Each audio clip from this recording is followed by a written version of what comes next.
Bom dia, meus queridos e amados irmãos e irmãs. Que a presença do nosso Senhor Jesus Cristo esteja no lar e na vida de todos vocês, os protegendo, os guardando e os livrando, do laço do passarinheiro, das provações que muitos de nós iremos passar, decorrentes ao inimigo. Meus irmãos, vou dar continuidade aqui à leitura, do qual o tópico é os 7 selos. Essa leitura está sendo retirada do livro do qual estou estudando, e passando também o conhecimento para vocês, do livro de Apocalipse, Revelações de Esperança. Então, no vídeo anterior, nós falamos um pouco, sobre os fenômenos naturais, que são descritos na abertura do 6º selo. Também falamos sobre o 5º selo e o 4º selo, Para quem não tem acompanhado, para quem está vendo esse vídeo hoje, basta apenas ir lá e assistir o vídeo anterior para se atualizar aí, sobre este tópico que é relacionado aos 7 selos. Amém? Então vamos continuar a nossa leitura e dar início ao nosso vídeo,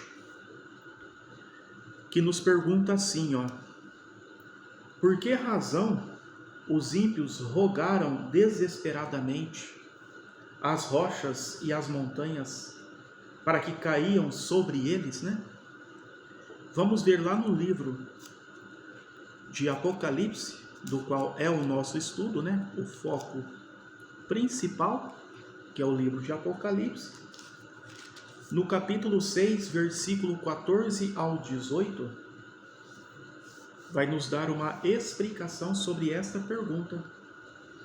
Capítulo 6, 14 ao 17.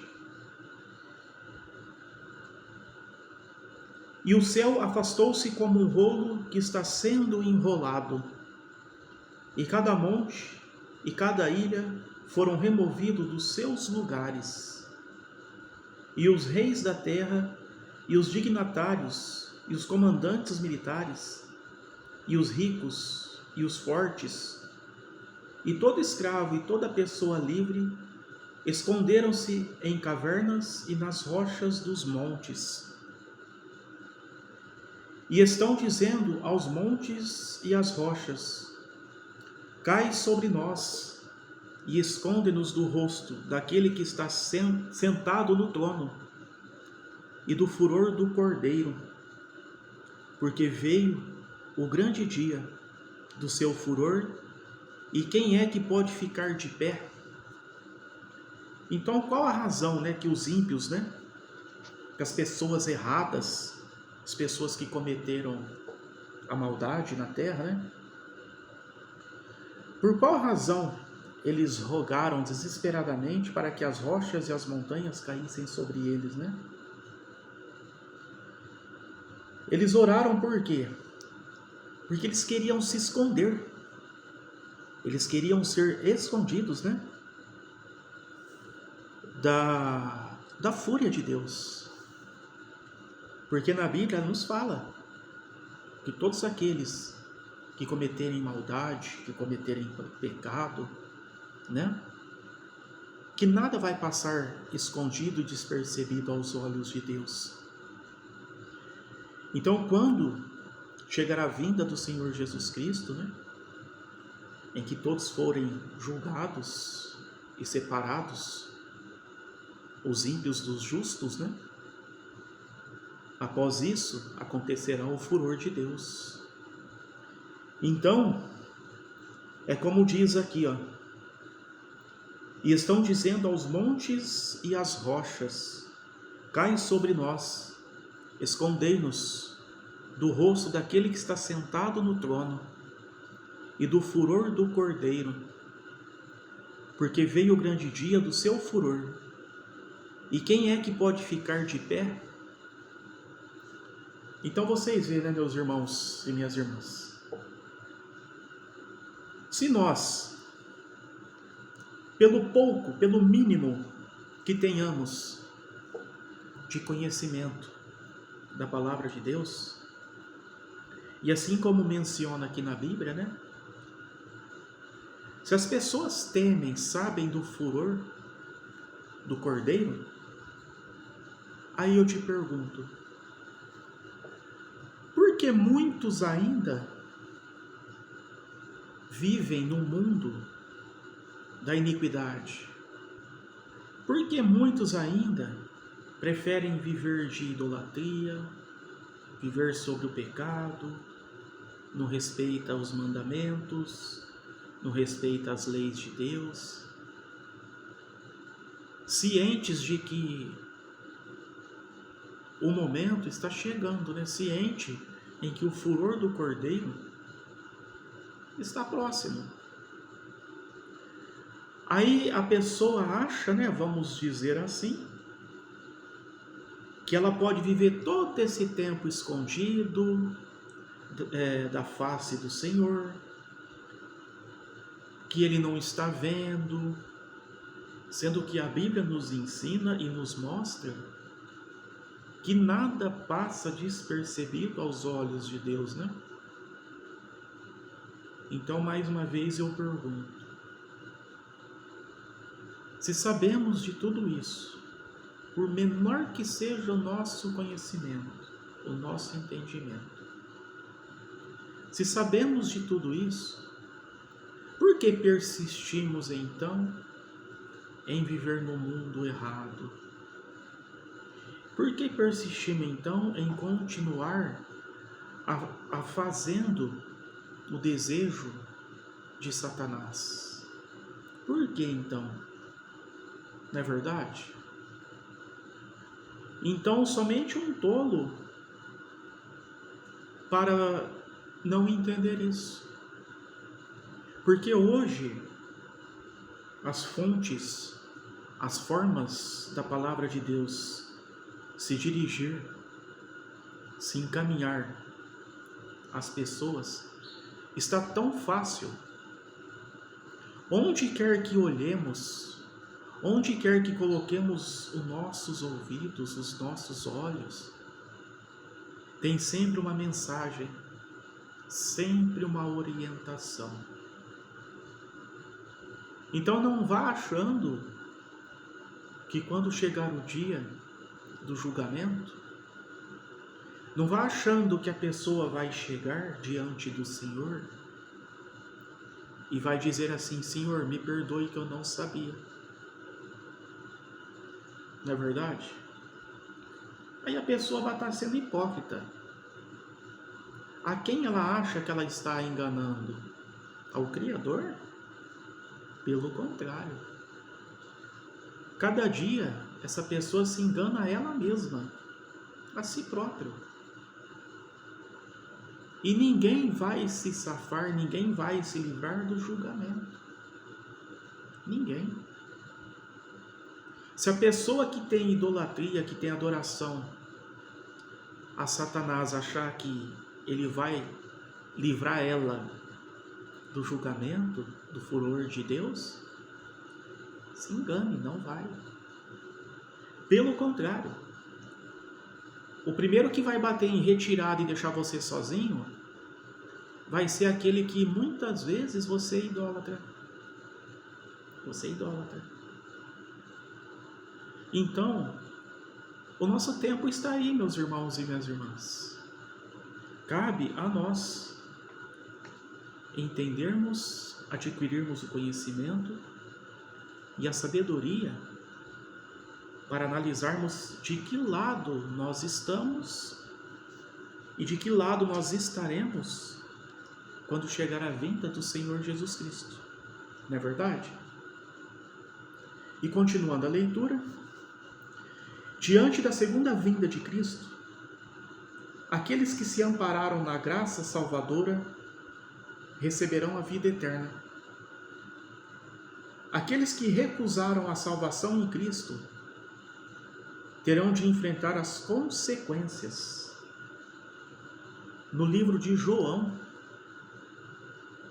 capítulo 3, versículo 17 e 18, nos falará algo sobre isso.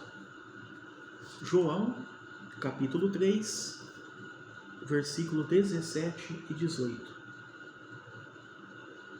Pois Deus enviou seu Filho ao mundo não para julgar o mundo, mas para que o mundo fosse salvo por intermédio dele.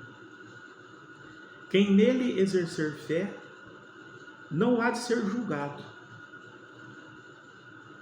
Quem não exercer fé já foi julgado porque não exerceu fé no nome do Filho unigênito de Deus.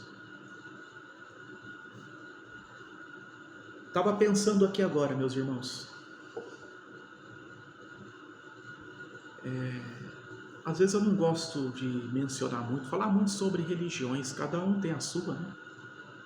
Cada um tem a sua crença. Mas eu estava refletindo aqui agora. Todas as religiões, todas as seitas, elas dizem que adoram a Deus, né? Que seguem a Deus. Tudo bem quando a gente usa o termo Deus, não quer dizer que seja Jeová. Existe Jeová, né? Que é o nosso Deus. Existe Satanás, que é o Deus dos que não acreditam, né, em Jeová. Então, deuses existem muitos. Porque quando a gente usa o termo eu acredito em Deus, né? Eu sigo a Deus. O que foi inspirada por Deus? A Bíblia. Ela foi inspirada por Deus. Então, se nós tememos a Deus, se nós servimos e seguimos a Deus, por que falamos diferentes? Por que temos pensamentos diferentes, né? Falando-se em religiões, falando-se em seitas, né? Se acreditamos no Senhor Jesus Cristo, se temos fé no Senhor Jesus Cristo, por que muitos de nós vai buscar soluções de outra forma? Não vou entrar em detalhes, tá? Para não ficar chato. Mas por que vai buscar soluções de outra forma? Eu gostaria que a pessoa perguntasse para ela mesma, né? Você crê no Senhor Jesus Cristo? Você tem fé no Senhor Jesus Cristo? Eu tenho certeza quando a gente faz essa pergunta para as pessoas, elas falam sim, eu creio no Senhor Jesus Cristo. Mas por que será que muitos buscam outros meios de solução? Que fé é esta? Será que você crê no Senhor Jesus Cristo mesmo? Então é uma pergunta que muitos devem se fazer. Porque se nós temos fé no Senhor Jesus Cristo, se nós cremos no Senhor Jesus Cristo, e acima de tudo em Jeová, nosso Deus, nós somos fortes e estamos protegidos e guardados por Deus, pelo Senhor Jesus Cristo, para passarmos em cima de qualquer tribulação, em cima de qualquer dificuldade. Mas o que nós vemos muito são pessoas saindo da sua fé e procurando outros meios, né? Para muitas vezes conseguir passar pela tribulação, pela provação. Aí apela para muitas coisas. Mais uma vez eu digo, irmãos e irmãs, eu não vou dizer o que é. Vocês sabem. Então não estou aqui para julgar, não estou aqui para apontar falhas sobre ninguém, mas sim mostrar, né, para todos terem uma reflexão,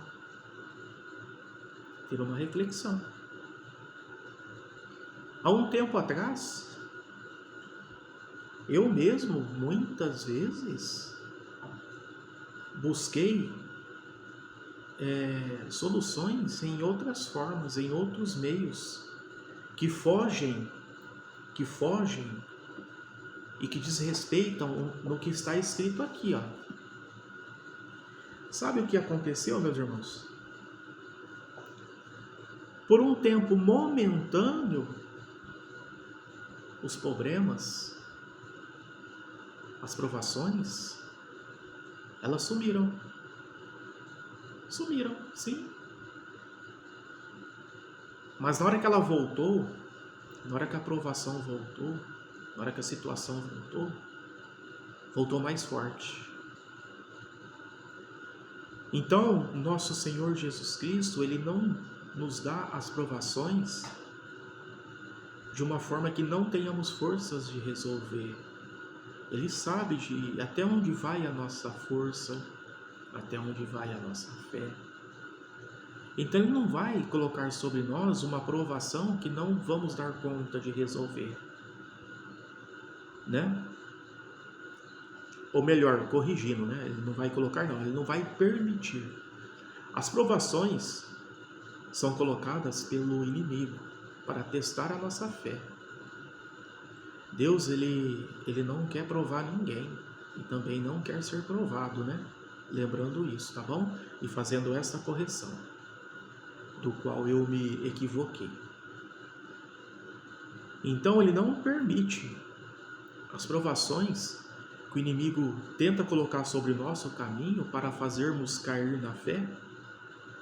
O Senhor Jesus Cristo, Ele não vai permitir ao inimigo que se coloque uma provação do qual venhamos perder, do qual venhamos cair.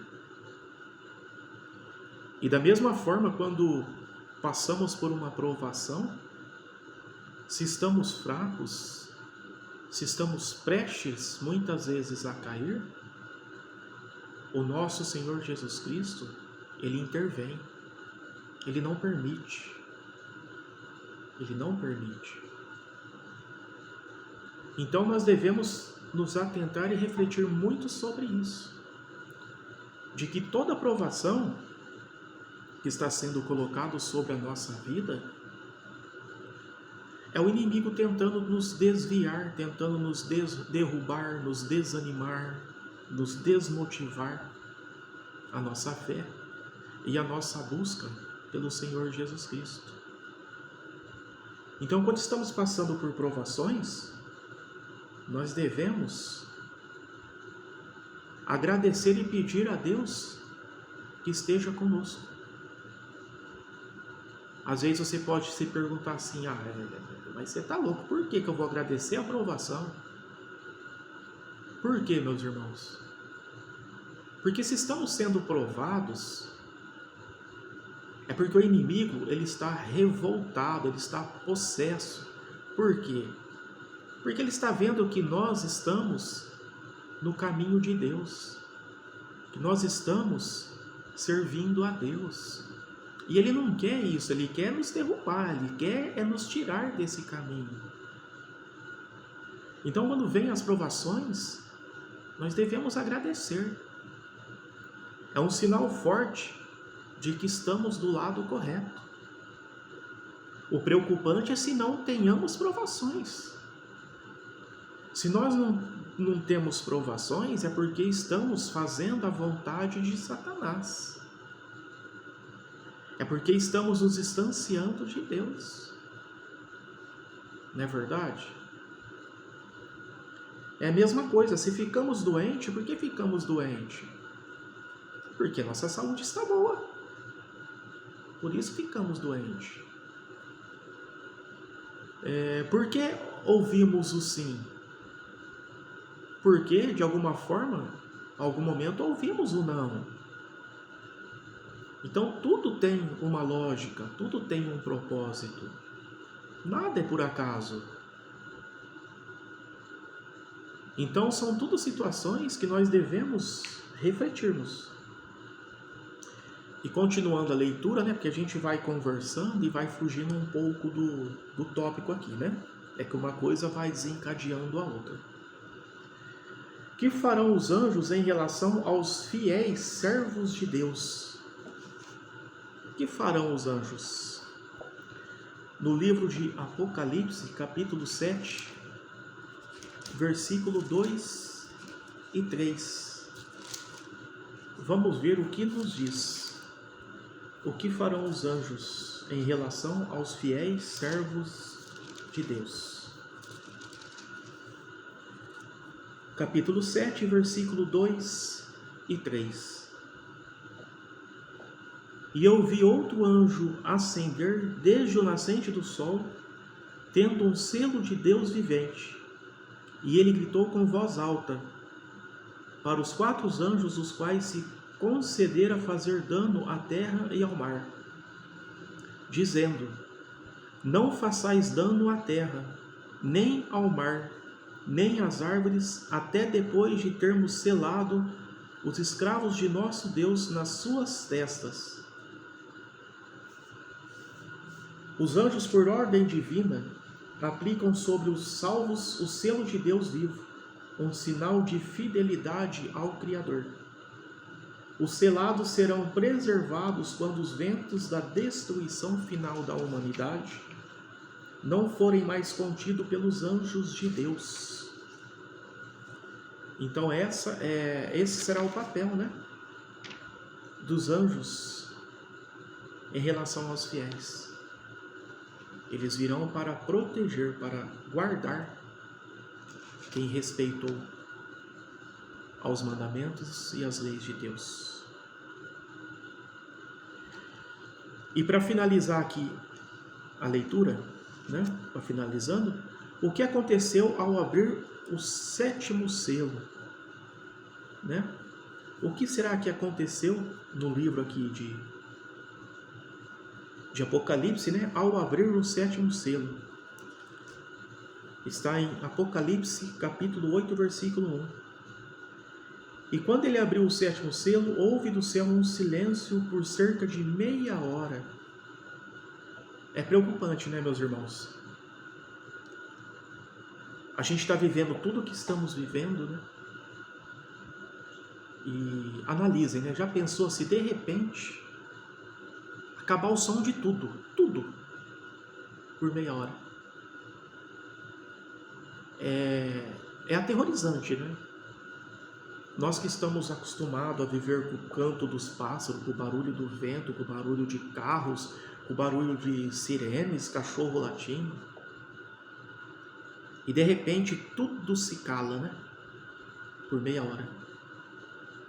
É preocupante, não é verdade? Há pelo menos 2 interpretações do silêncio de meia hora no céu. Primeiro, ele seria devido à partida das hostes celestiais em direção à terra. Segundo, o silêncio refletiria a expectativa das coisas que aconteceriam e faria uma ponte com as 7 trombetas, que está em Apocalipse 8, versículo 11, que nos fala assim: e o nome da estrela chama-se Absinto, e 1/3 das águas transformou-se em absinto, e muitos dos homens morreram por causa das águas, porque foram feitas amargas. Então você vê,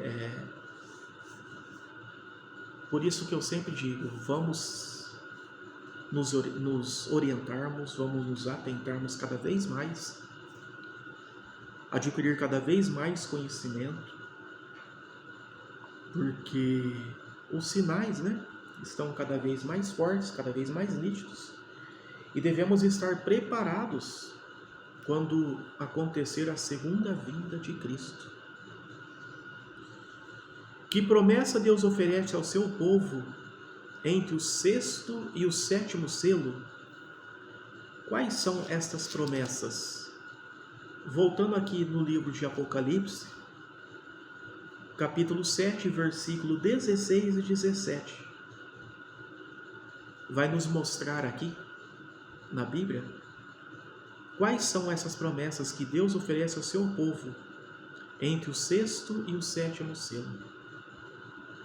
Não terão mais fome, nem terão mais sede, nem se abaterá sobre eles o sol, nem calor abrasador, porque o cordeiro que está no meio do trono os pastoreará e os guiará à fonte de águas vivas, de águas da vida. E Deus enxugará toda lágrima dos olhos deles. Então, qual seria, a promessa de Deus? De que não haverá mais fome, não haverá mais sede, ou seja, não haverá mais sofrimento, não haverá mais sofrimento. Então, meus irmãos, eu creio, eu acredito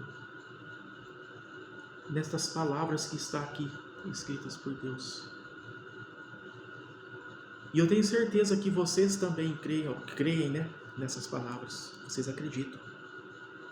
Então cabe a nós continuarmos o nosso propósito e aguardarmos por essa promessa e sermos dignos e merecedores das promessas e da nossa salvação. Não é verdade? Deus jamais abandona seus filhos, apesar das dificuldades e perseguições que eles sofrem. O Senhor promete que nunca mais passarão por aflições. Então aqui está a palavra do nosso Jeová. Meus irmãos, obrigado para quem acompanhou esse vídeo. Quero agradecer enormemente a todos vocês, a todos que estão acompanhando essas leituras e adquirindo aí o conhecimento e o entendimento. No próximo vídeo vamos falar sobre o dia do Senhor, dando continuidade nessa leitura, tá bom? Um ótimo dia a todos, que Deus prevaleça a derramar a sua bênção sobre a vida de todos vocês e que permaneçam neste propósito. Amém? Até o próximo vídeo.